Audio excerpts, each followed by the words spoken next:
je vous présente les échecs hexagonaux.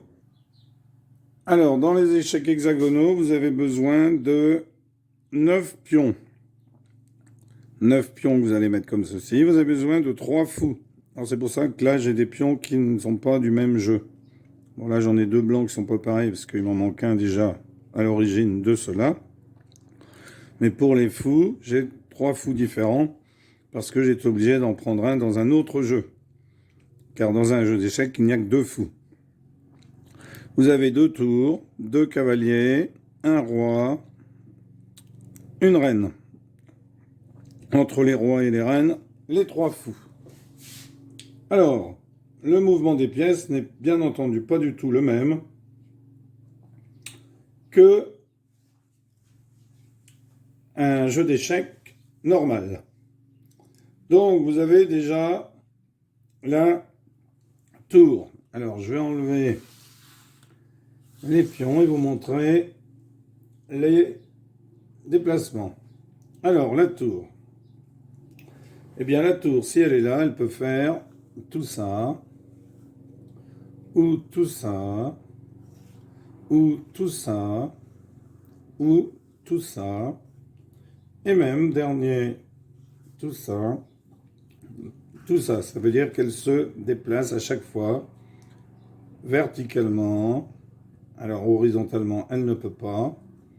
Un petit peu en biais comme ceci. Et en biais comme cela. Ça, c'est la tour. Le déplacement du fou. Alors, les fous, eh bien, marron ne se déplaceront que sur des cases marron. Le fou jaune sur les cases jaunes, le fou orange sur les cases orange. Alors, mettons notre fou ici. Sur une case orange, eh bien, il peut se déplacer sur la case orange ici. Ou sur la case orange ici, c'est-à-dire en diagonale sur les cases de la même couleur. Il peut se déplacer comme ceci aussi, c'est-à-dire horizontalement, et il peut se déplacer comme ceci, ici, ici, ici et ici. Donc là, il peut aller ici, ici, ici, ici, ici, ici, ici, ici, ici, ici, ici. Sur les lignes sur lesquelles il se trouve, hein, si on imagine que les cases sont reliées entre elles, les cases oranges. Ça, c'est le déplacement du fou. La reine, eh bien, la reine est ici, par exemple.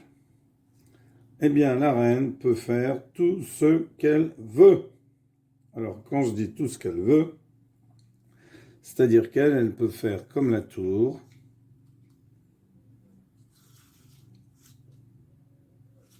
Quand elle est sur une ligne d'hexagone, eh bien, elle peut tous les parcourir. Et elle peut, elle aussi, faire tous les oranges, comme le fou. Donc, elle peut se déplacer comme le fou et comme la tour. Elle réunit les deux. Le cavalier, le cheval. Alors, le cheval, s'il est sur une case orange, eh bien, il va pouvoir faire une case jaune, une case marron, et ici se mettre sur la case jaune, par exemple. 1, 2, 1. Alors, il fait toujours des L, mais des L un petit peu, on va pas dire biscornus, mais 1, 2, hop. Il fait des L, mais bien sûr, comme c'est un plateau hexagonal, eh bien, il ne décrit pas les mêmes L que sur un plateau normal. Donc ici, je vais mettre des pions pour vous montrer.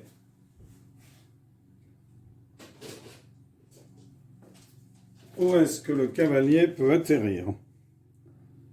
Donc ici, il est sur une case.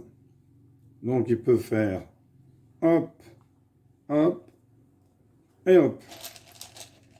Donc il peut atterrir ici, ici, ici, ici. C'est-à-dire que quand il est sur une orange, il ne peut jamais atterrir sur une orange. Il peut atterrir sur une marron ou sur une jaune.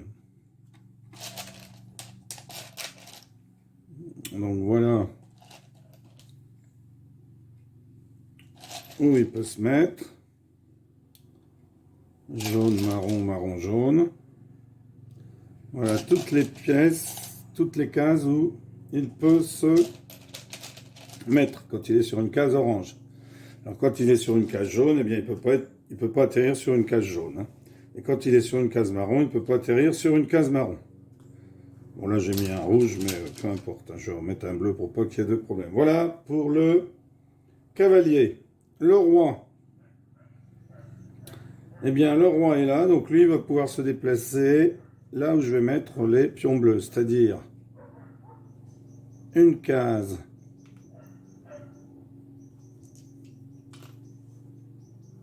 tout autour de lui,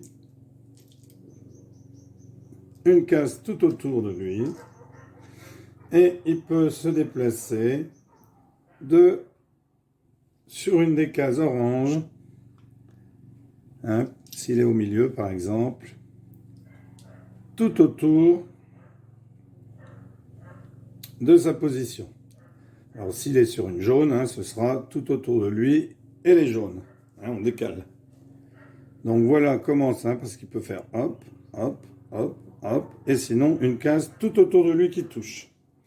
Voilà. Alors, il nous reste à voir le déplacement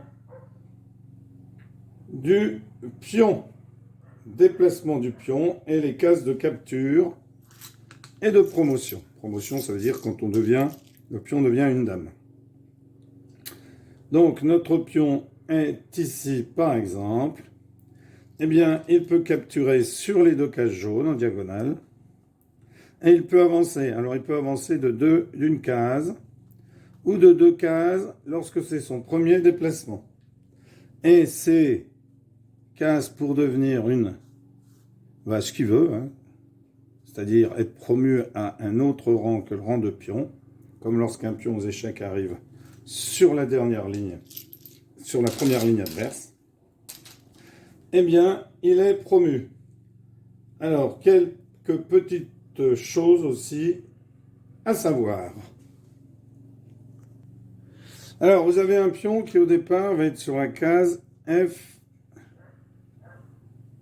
F5 ici. Hein. Donc, F5. Donc, on a notre pion qui va être sur cette case-là.